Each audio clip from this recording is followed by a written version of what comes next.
Olá, querida turma do oitavo ano da Escola Cristã Eduardo Miller, aqui é o professor Rodrigo Calderaro e vamos ter uma videoaula essa semana para tratar do Segundo Reinado, que é o período do Brasil Império que se sucede logo após o período regencial que estudamos na aula passada. Para lembrar a linha cronológica dos acontecimentos aí da política brasileira do século XIX, nós tivemos a Declaração da Independência em 1822, e daí para frente nós temos a criação de um Brasil, não é? A criação aí de um país novo, independente de Portugal, e durante 9 anos nós temos o primeiro reinado, que é de Dom Pedro I. Então, de 1822 até 1831, nós temos aí o primeiro reinado de Dom Pedro I. Com a abdicação do trono por Dom Pedro I, ele volta para Portugal e deixa no lugar o seu filho de 5 anos, Dom Pedro II, que não tem idade para governar um país. Então, o período que Dom Pedro II está crescendo é chamado período regencial, onde nós já estudamos, é caracterizado por regências, brasileiros que são levados à posição de poder, o que hoje a gente teria como presidente, e eles estão ali governando o país até que Dom Pedro II adquira a maioridade. No entanto, não é possível um país que está sendo constantemente ameaçado por revoltas separatistas, invasões estrangeiras, possa esperar Dom Pedro II adquirir a idade de 18 anos. Então, um grupo ali de políticos se reúne e consegue instituir o golpe da maioridade, ou seja, antecipar a maioridade de Dom Pedro II. E aí nós temos o estudo do segundo reinado durante o Império Brasileiro. Esse segundo reinado vai ser mais duradouro, Dom Pedro II vai ficar bastante tempo no poder e nós vamos estudar as principais características desse período. Vamos lá. Página 34, capítulo 11 do livro, volume 2. Já na página 34, a gente tem essa imagem que é a coroação de Dom Pedro II. E o que chama a atenção justamente é a idade dessa pessoa que está sendo coroada. Enquanto quem está coroando ele são pessoas de maior idade, de cabeça branca, né, cabelo branco, e as pessoas ao redor dele são pessoas mais velhas, quem está ajoelhado ali é um infante, ou seja, um adolescente. Então a gente vai recapitular, né? O golpe da maioridade foi justamente os políticos que se reuniram ali durante o período regencial e conseguiram instituir que a maioridade de Dom Pedro II não fosse considerada aos 18 anos, mas sim aos 14. Então, dessa forma, a maioridade de Dom Pedro II foi antecipada. O golpe da maioridade, então, queria antecipar a idade adulta de Dom Pedro II. Então, por lei, Dom Pedro II atinge a maioridade aos 14 anos e ele pode, então, ser coroado em julho de 1841, quando ele já tinha essa idade de 14 anos. Então, essa pintura aí, ela marca justamente esse período aí, esse momento da coroação, e Dom Pedro II se torna imperador do Brasil. Dom Pedro II, filho de Dom Pedro I. Esse período do Dom Pedro II vai ser marcado por um antagonismo político que vai ser expresso na figura de dois partidos. Está aí na página 38 de vocês. Na seção política. São dois partidos que estão ali rivalizando pelo poder nessa época, o Partido Conservador e o Partido Liberal. Então, esses dois partidos eles querem influenciar, né, Dom Pedro II para tomar as suas atitudes. São os dois partidos que estão ali, eles são compostos, são representantes da classe brasileira, né? E o Partido Conservador ele tem origem no Partido Progressista.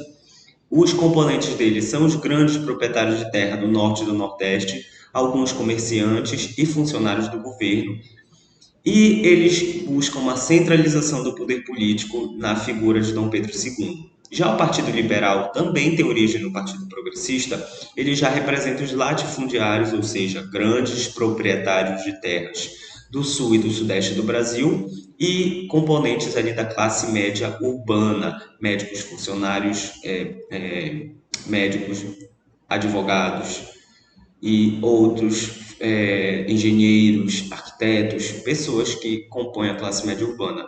e eles têm um ensejo de descentralizar o poder político, ou seja, aplicar aquelas medidas mais radicais, não é? Ter mais participação do governo, das pessoas, quem sabe instituir uma república participativa, uma democracia, né? Então, os anseios desses dois componentes da sociedade vão rivalizar e o período vai ser marcado por essa polarização política, tá? Até a criação da solução que seria o parlamentarismo no ano de 1847. Só que esse parlamentarismo, ele vai ser o chamado parlamentarismo às avessas. Por quê? Ele vai ser diferente do parlamentarismo inglês, onde o povo escolhe seus representantes e o rei ele tem que aceitar, no caso lá da Inglaterra, a rainha está sujeita às decisões do parlamento. No Brasil, o parlamentarismo ele vai ter no imperador a figura, ou seja, Dom Pedro II, ele vai nomear o presidente do gabinete, ou o gabinete pode ser conhecido também como a Câmara dos Ministros, não é? O Conselho dos Ministros. Então, ele vai nomear o presidente do gabinete. Esse presidente do gabinete ou do Conselho dos Ministros, ele vai, junto com o imperador, nomear os membros do gabinete, que seria a Câmara dos Deputados. Então, ele vai nomear essas pessoas e essas pessoas da Câmara dos Deputados é que vão organizar as eleições. Então, gente, quem organiza as eleições está sendo nomeado pelo presidente do gabinete. O presidente do gabinete é nomeado pelo imperador. Então, as eleições elas vão estar sujeitas às fraudes, porque se o presidente do gabinete nomeava mais integrantes do Partido Conservador, as eleições elas estavam tendenciando para terem mais conservadores no poder. E se fosse ligado ao Partido Liberal, as eleições teriam mais aderência, mais candidatos eleitos do Partido Liberal. Então existia aí uma possibilidade de fraude, não era um parlamentarismo comum igual dos ingleses. Então existia ainda aí a figura do poder moderador, ou seja, Dom Pedro II ainda podia moderar as decisões desse parlamentarismo, desse parlamento. Ele podia tanto moderar as eleições quanto podia moderar aí as decisões do parlamento. Então, era essa característica do parlamentarismo. Revolução Praieira, na página 39, é apenas uma pequena informação.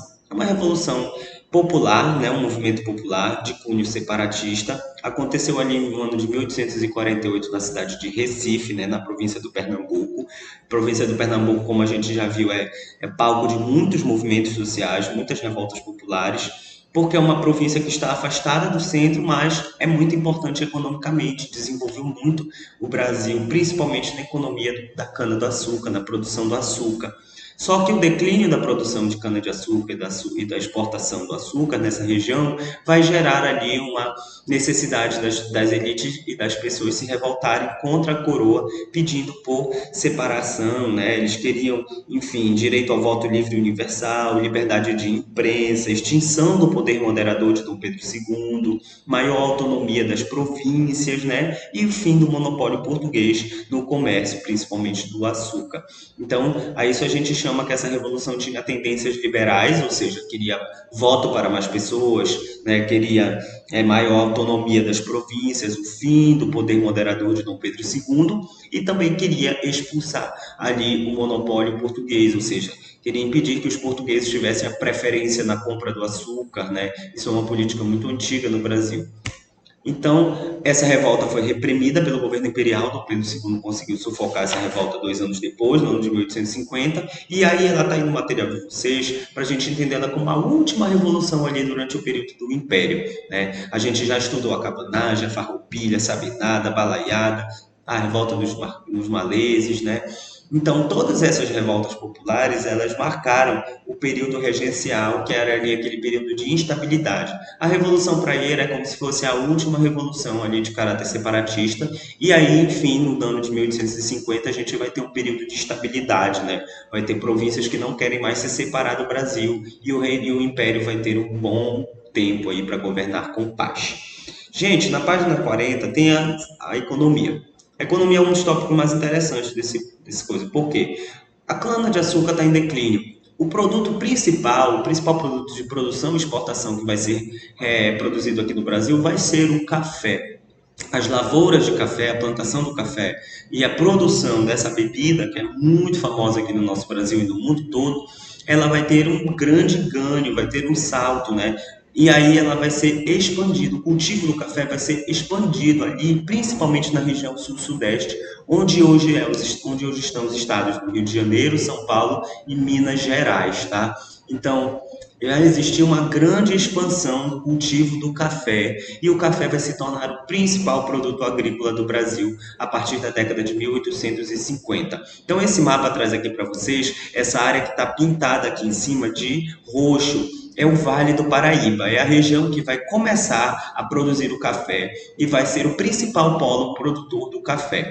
Para produzir o café, é necessário o emprego da mão de obra escrava. Então, por conta da expansão da produção do café que a gente está vendo aí, começa no Vale do Paraíba em 1820, 1870 e começa a se expandir para o centro-norte de São Paulo até o oeste paulista ao longo do século XX. Então, essa necessidade de se plantar o café e o café ganhar essa relevância econômica no Brasil e no mundo, ela vai culminar para manter a mão de obra escrava no Brasil. Então, o uso da mão de obra escrava no Brasil vai continuar, vai se perpetuar durante o século XIX por conta do café.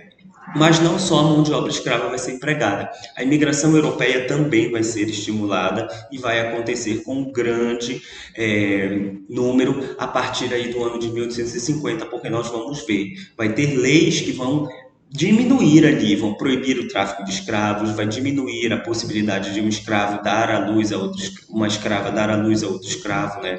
Então vão existir medidas legais que vão frear aí a reprodução da escravidão.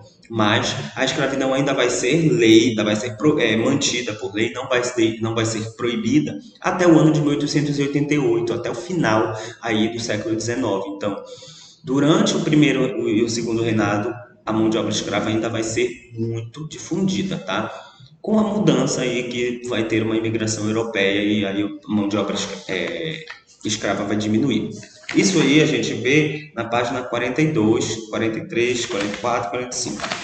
Na página 43, tem 42, desculpem, tem um surto de industrialização. É um tópico que vai trazer para vocês a figura do Visconde de Mauá. Visconde de Mauá vai ser um brasileiro, né, um importante, o nome dele era Irineu Evangelista de Souza, tá tudo escritinho aí, gente. Tudo que eu estou falando aqui está resumido.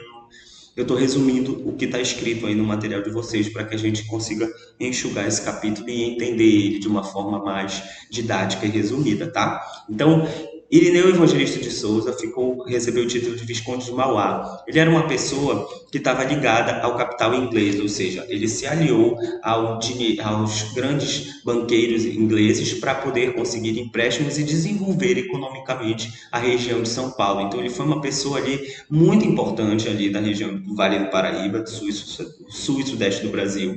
Ele vai se aliar ao capital inglês, pegar vários empréstimos, conseguir trazer muito desenvolvimento para a região através da expansão da rede ferroviária, ou seja, ele vai construir, vai financiar a construção de muitos trilhos de trem para que o trem chegue a mais lugares. E o trem ali vai ser grande responsável, né, pelo transporte do café, a expansão da rede de transporte marítimo. Ele vai financiar uma empresa de instalação de iluminação a gás e ele vai também, né, investir muito aí na região, vai trazer grandes investimentos e isso vai chamar a atenção da Inglaterra para que ela se instale aqui algumas fábricas, né? Então, a iluminação a gás, por exemplo, vai ser feita por uma empresa inglesa, né? Então, Visconde de Mauá vai ajudar a financiar aqui importantes medidas que vão ajudar a industrializar, começar a industrializar essa região. A gente vai ver realmente uma industrialização mais forte no século XX no Brasil, principalmente em São Paulo. Mas aí esse período de 1850 a 75, que é a falência de Visconde de Mauá, é chamado de surto de industrialização, porque a figura do Visconde de Mauá vai ajudar a implantar as primeiras medidas que vão resultar numa industrialização maior durante o século XX no Brasil. Então, Visconde de Mauá é responsável por esse surto de industrialização, a instalação de uma pequena infraestrutura necessária aí para que as fábricas venham, para que a Inglaterra se interesse em instalar fábricas. Lembre-se que a Inglaterra já se industrializou no século XIX. né? A Inglaterra já no ano de 1850 a 1875 já está vivendo uma grande industrialização, né? Então, o Brasil ainda vai começar a viver, e o começo dessa industrialização se dá aí na região sul-sudeste, com o Visconde de Mauá, em 1850, 1800, até 1875. Ele vai ter várias empresas, inclusive uma empresa de transporte ferroviário, transporte marítimo, ele vai financiar a empresa de iluminação a gás, que vai trazer muito desenvolvimento. Gente, na época não tinha lâmpadas, né?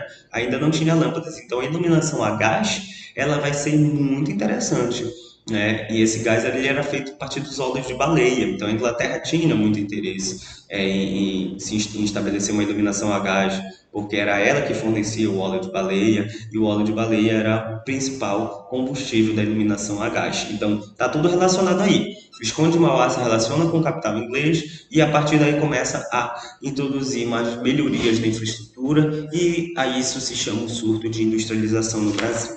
Na página 44, a gente tem o tópico cultura e sociedade. Esse tópico, ele vai tratar basicamente da chegada no Brasil de imigrantes, né? Então, o que que vai acontecer nesse período aí?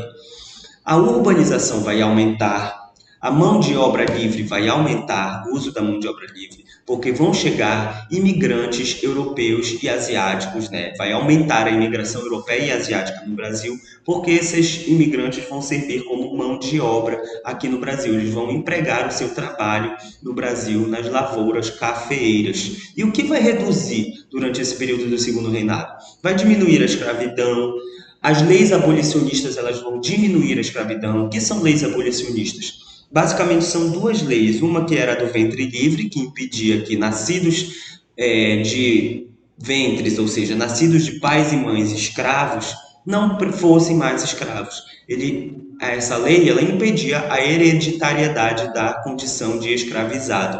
Então, se os pais de uma criança eram escravos, a partir dessa lei, eles não iam mais ser levados à condição de escravizados, eles já nasciam livres. E a outra lei abolicionista muito importante é uma lei inglesa que vai barrar o tráfico negreiro. É uma lei que permitia aos ingleses capturar e libertar os escravos que estivessem sendo trazidos do Atlântico para o Brasil, né? Trazidos ali em navios negreiros. Então, se algum navio fosse interceptado pela marinha inglesa, esse navio podia ser destruído, atacado, e os escravos tinham que ser libertados.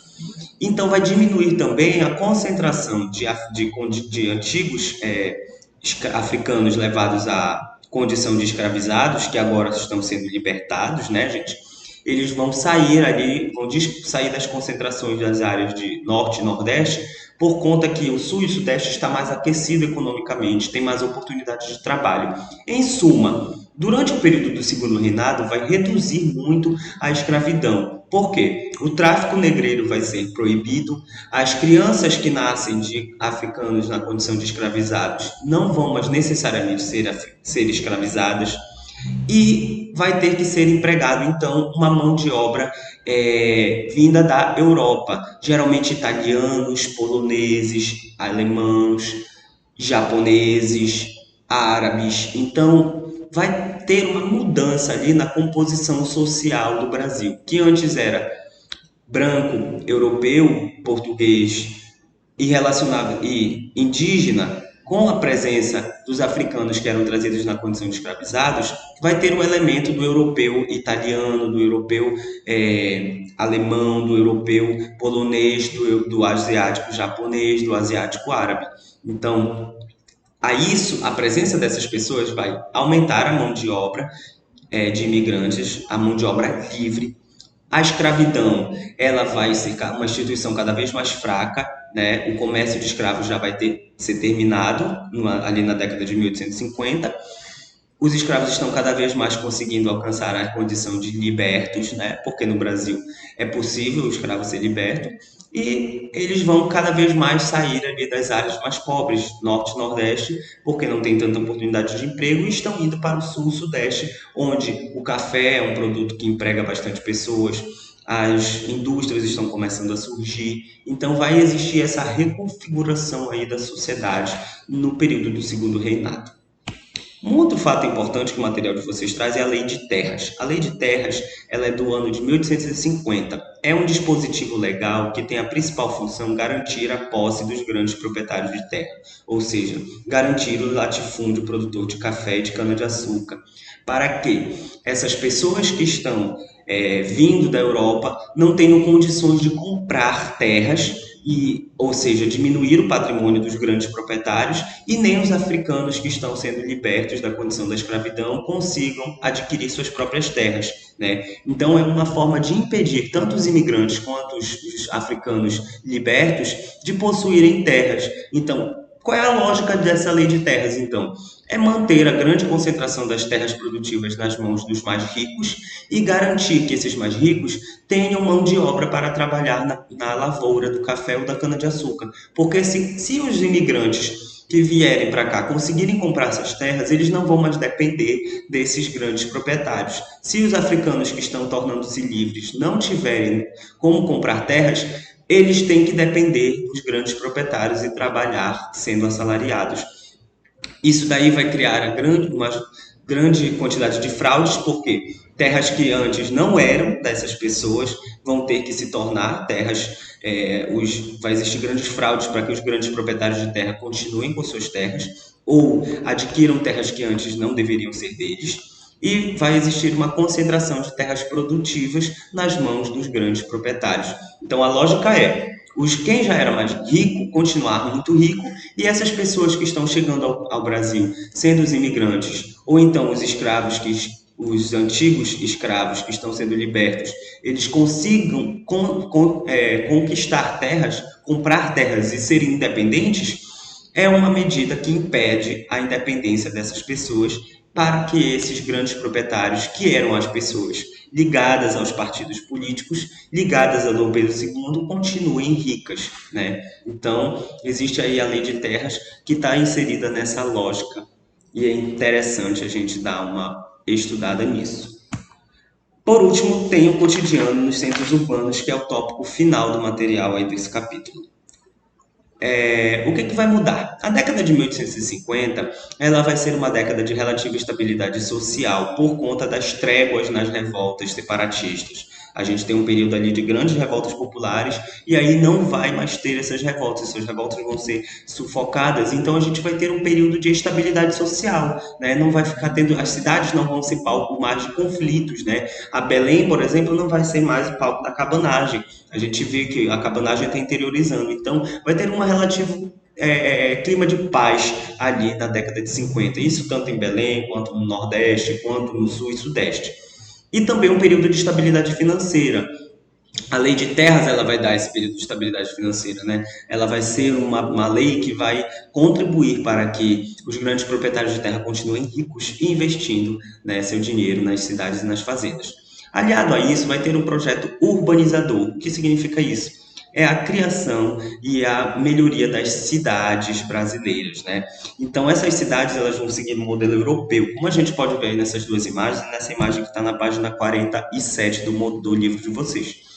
A arquitetura, a moda, o modelo vai ser europeu, né? Vai se basear nas cidades europeias e grande parte delas serão Paris e Londres. Então a gente vai ter um projeto urbanizador das principais capitais do país, baseado no projeto que urbanizou a cidade de Paris, a cidade de Londres, né? Então esses vão ser os modelos de cidades. As cidades aqui elas vão se assemelhar a essas cidades europeias, tanto nos prédios, quanto no modo de se construir as cidades, quanto na moda das pessoas se vestirem, tanto nos costumes. Então vai ter construção de bairros elegantes, que vão ser esses bairros com a construção de palácios, calçamentos públicos, jardins públicos. Então vai ter toda uma urbanização baseada ali em como a Europa é urbanizada. E também esses bairros elegantes eles vão ter a presença de bondes, então a gente vê aqui a presença de trilhos, né? Trilhos que estão ali onde o bonde passa. O bonde é aquele transporte público da década do século XIX. Também vai ter a iluminação a gás, como vocês podem ver aqui na foto 47, na página 47, tem um poste, ele está bem central na imagem.